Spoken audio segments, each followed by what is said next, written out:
Assalamualaikum warahmatullahi wabarakatuh. Perkenalkan, nama saya Umi Kalsum dengan NIM 130202024, program studi Teknik Informatika Fakultas Ilmu Komputer Universitas Muslim Indonesia. Di mana pada kesempatan kali ini saya akan menjelaskan tentang mata kuliah pengujian perangkat lunak mengenai studi kasus pada aplikasi e-learning berbasis web. Yang pertama tentang pengujian black box, di mana black box testing atau pengujian black box juga dikenal sebagai behavioral testing. Metode ini merupakan pengujian terhadap fungsionalitas kegunaan sebuah aplikasi, di mana black box testing ini terbagi menjadi beberapa macam pengujian, diantaranya ada graph based testing, equivalence partitioning, boundary value analysis, cause effect graphing techniques, state transition testing, dan functional analysis. Nah, pada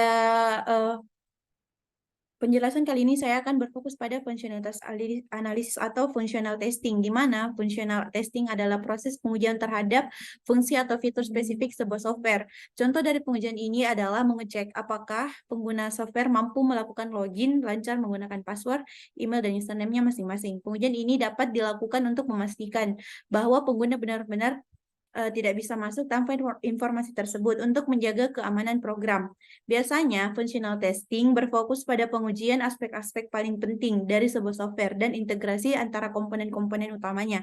Akan tetapi, functional testing pun dapat dilakukan untuk menguji sistemnya secara keseluruhan, di mana ada rancangannya. Yang pertama tentang admin, yaitu tentang login, di mana login merupakan tampilan awal program yang digunakan untuk masuk ke dalam sistem. Yang selanjutnya tentang menu home, di mana pada menu home ini akan menampilkan beranda pada aplikasi. Yang selanjutnya tentang form data user, di mana akan menampilkan data-data user yang telah terinput pada sistem. Yang selanjutnya tentang form data class, di mana akan menampilkan data-data class yang telah diinputkan ke dalam sistem.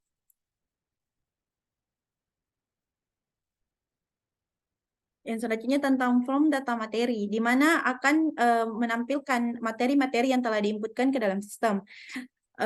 Selanjutnya tentang form guru, di mana ada form login, sama dengan halnya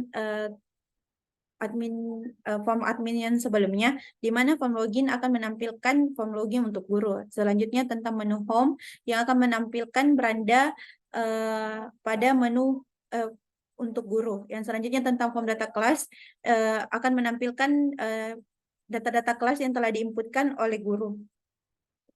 Selanjutnya form pembuatan soal, di mana guru dapat membuat soal pada sistem secara langsung. Selanjutnya form data tugas, di mana guru akan menginputkan data-data tugas yang telah dikerjakan oleh siswa. Yang selanjutnya tentang form input nilai, di mana guru akan menginput nilai-nilai yang telah dikerjakan oleh siswa ke dalam sistem.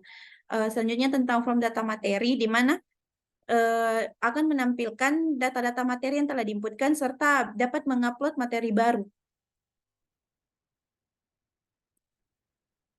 Nah, untuk user siswa, di mana akan menampilkan menu login, sama halnya dengan form admin dan guru. Yang kedua tentang menu home, di mana akan menampilkan beranda pada sistem. Yang selanjutnya form data class, di mana akan menampilkan data class dari siswa tersebut berupa nama, NIS, dan kelasnya. Yang selanjutnya form data tugas, di mana akan menampilkan data-data tugas yang telah dikerjakan oleh siswa sebelumnya. Selanjutnya form soal, di mana siswa dapat mengerjakan secara langsung soal-soal yang diberikan atau diinput oleh guru. Yang selanjutnya form data materi, di mana siswa dapat membaca materi-materi yang telah diinputkan oleh guru atau admin. Yang selanjutnya tentang perancangan output laporan nilai, di mana laporan-laporan nilai akan tersimpan di dalam sistem berupa raport nilai secara online. Nah, black box testing functional analysis. Yang pertama yaitu tentang skenario form login gagal jika user salah memasukkan password dan username, di mana test case-nya user akan memasukkan username dan password. Hasil yang diharapkan yaitu sistem akan menampilkan login gagal dan status pas. Yang kedua tentang form login gagal jika user salah memasukkan password dan username, di mana user akan memasukkan username dan password. Di mana sistem akan login dan menampilkan menu beranda. Statusnya pas. Dan selanjutnya form penginputan data user siswa pada sistem. User akan menginputkan data berupa nama kelas, jurusan, dan NIS, di mana sistem akan menampilkan data berhasil disimpan dan statusnya pas. Yang selanjutnya tentang form penginputan gagal berupa data telah digunakan atau diinputkan sebelumnya. Di mana test case yang diharapkan yaitu user akan menginputkan data berupa nama, kelas, jurusan, dan NIS. Nah, hasil yang diharapkan ialah sistem akan menunjukkan username telah digunakan, maka data gagal ditambahkan, dan status pas. Nah, tes vektornya, jika salah memasukkan username dan password, hasilnya berhasil dengan keterangan berhasil, di mana akan menampilkan login gagal jika salah memasukkan username atau password. Nah, tes faktor kedua, jika memasukkan username dan password yang sesuai, di mana keterangannya berhasil dapat menampilkan halaman beranda. Setelah login dan memasukkan username sesuai, maka akan menampilkan menu beranda pada user. Yang selanjutnya tentang tes vektor penginputan data dan user, di mana keterangannya itu berhasil, data sukses disimpan. Selanjutnya tentang tes vektor jika username telah digunakan. Berhasil karena username telah digunakan, maka data gagal ditambahkan. Maka akan muncul tampilan seperti ini. Nah, yang selanjutnya tentang white box testing, di mana white box testing adalah sebuah strategi pengujian software untuk memverifikasi struktur internal, desain, dan detail implementasi sebuah aplikasi. Beberapa teknik white box testing tersebut adalah sebagai berikut. Yang pertama tentang statement coverage, di mana statement coverage adalah teknik yang dilakukan untuk melewati semua pernyataan setidaknya satu kali. Setiap jalur coding akan diuji. Ya, dengan demikian kamu bisa menemukan kode mana yang salah. Nah, yang kedua tentang branch coverage, di mana branch coverage adalah white box testing, teknik yang dirancang agar setiap cabang dilewati setidaknya satu kali. Nah, biasanya tentang condition coverage, di mana dalam teknik yang satu ini semua kondisi harus diuji untuk menghasilkan nilai true atau false. Yang selanjutnya tentang multiple condition coverage, di mana multiple condition coverage adalah teknik yang digunakan untuk menguji semua kombinasi yang mungkin dari berbagai kondisi yang ada. Sesuai kombinasi tersebut harus diuji setidaknya satu kali. Nah, yang kelima tentang basis pair testing, di mana basis pair testing adalah dalam white box adalah pengukuran kompleksitas kode, program, dan pendefinisian alur yang akan dieksekusi. Teknik yang diusulkan oleh Tom MBCAP ini memungkinkan kamu untuk mendapatkan ukuran kekompleksan logikal dan dari perancangan prosedural. Ukuran ini dapat dijadikan sebagai petunjuk untuk mendefinisikan basis pair, basis set, dan jalur pengerjaan. Yang terakhir ada looping testing. Loop testing adalah hal mendasar bagi banyak algoritma. Oleh karena itu, teknik yang satu ini tidak boleh terlewatkan dalam loop testing. Kamu harus menguji berbagai looping seperti while, for, dan do while. Nah, untuk lebih spesifiknya, pada studi kasus ini kita akan menguji tentang basis pair testing. Yang pertama pada menu login, di mana flowchart-nya ada kita memulai, lalu setelah itu kita mendeklarasikan kode, lalu menginput username atau password. Lalu setelah itu melalui proses looping tentang validasi. Jika benar, langsung menuju ke tahap selanjutnya tentang tampil halaman utama. Jika tidak, akan kembali ke input username atau password. Nah, flow graph-nya ada 1, 2, 3, 4, 5, 6. Maka VG sama dengan age dikurang not tambah 2 sama dengan, yaitu 6 dikurang 6 tambah 2 sama dengan 2. Selanjutnya untuk mencari nilai R-nya yang itu sama dengan 2. Pet 1 sama 1, 2, 3, 4, 5, 6. Pet keduanya 1, 2, 3, 4, 3, 4, 5, 6. Di mana pet tambah 1 sama dengan 2, di mana ditemukan predikat pet pada node 2.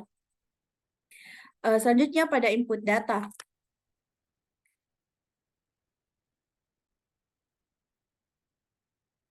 Yang selanjutnya tentang input data, di mana flowchart-nya yang pertama kita memulai, lalu masuki proses input data. Yang kedua selanjutnya yaitu proses cek validasi. Selanjutnya validasi akan dicek apakah benar. Jika benar langsung disimpan, jika tidak akan kembali ke input data. Selanjutnya masuk ke proses data berhasil disimpan dan selesai. Nah, flow graph-nya ada 1, 2, 3, 4, 5, 6, 7, di mana terdapat region 1 dan region 2. Untuk cyclomatic complexity-nya yaitu edge dikurang not tambah 2 yaitu 7 dikurang 7 tambah 2 sama dengan 2. Di mana nilai complexity cyclomatics untuk regionnya sama dengan 2. Di mana pet pertama itu 1, 2, 3, 4, 5, 6, 7 dan pet kedua yaitu 1, 2, 3, 4, 2, 3, 4, 5, 6, 7. 1, 2, 3, 4, lalu jika salah kembali 2, 3, 4, 5, 6, 7. Di mana ditemukan predikat P not 2. Dan hal yang sama juga untuk edit data dan hapus data. Dan pengumpulan tugas. Dan yang terakhir tentang penilaian tugas, di mana flowchart-nya kita akan memulai, lalu deteksi validasi nilai, selanjutnya memasuki proses mengambil jumlah soal, kunci jawaban, dan jawaban siswa.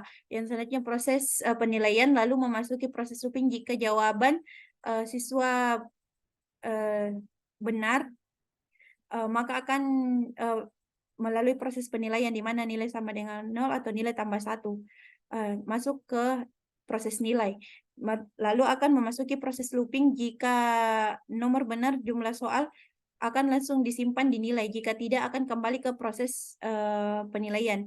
Lalu program selesai. Programnya ada 1, 2, 3, 4, 5, 6, 7, 8, 9, 10, 11. Di mana untuk cyclomatic complexity-nya itu H dikurang not tambah 2 yaitu 12 dikurang 11 ditambah 2 sama dengan 3. Di mana untuk cyclomatic complexity untuk nilai regionnya sama dengan 3. Pertama yaitu 1, 2, 3, 4, 5, 6, 8, 9, 10, 11. 1, 2, 3, 4, 5, 6, 8, 9, 10, 11. Lalu pet kedua yaitu 1, 2, 3, 4, 5, 7, 8, 9, 10, 11. Dan untuk pet ketiga yaitu 1, 2, 3, 4, langsung ke 9, 10, 11. Nah, di mana untuk cyclomatic complexity-nya berupa pet 1 sama dengan 2 ditambah 1 sama dengan 3, di mana ditemukan predikat pada P2 dengan not 2 dan not 3. Nah, kesimpulannya dihasilkannya sebuah aplikasi e-learning berbasis web, aplikasi yang dibuat sudah bebas dari kesalahan karena diuji dengan menggunakan dua teknik pengujian, yaitu pengujian black box dan pengujian white box. Untuk membuat aplikasi e-learning berbasis web telah dibuktikan dengan menggunakan metode pengujian black box, menyatakan aplikasi yang dihasilkan sudah berjalan sesuai dengan kebutuhan dan bebas dari kesalahan dan pengujian white box testing untuk mendapatkan cara kerja program secara rinci. Nah, pada pengujiannya, struktur logika dipetakan dengan flowchart dan flow graph, kemudian jumlah edge dan node-nya dijumlahkan sehingga memperoleh nilai cyclomatic complexity berdasarkan hasil pengujian pada login home, input data, edit data, hapus data, diperoleh nilai independent path, region, dan cyclomatic complexity bernilai sama sehingga dapat dikatakan aplikasi yang dibuat sudah berjalan sesuai dengan kebutuhan. Sekian presentasi dari saya, kurang lebihnya dan mohon dimaafkan. Wabillahi taufiq wal hidayah. Assalamualaikum warahmatullahi wabarakatuh.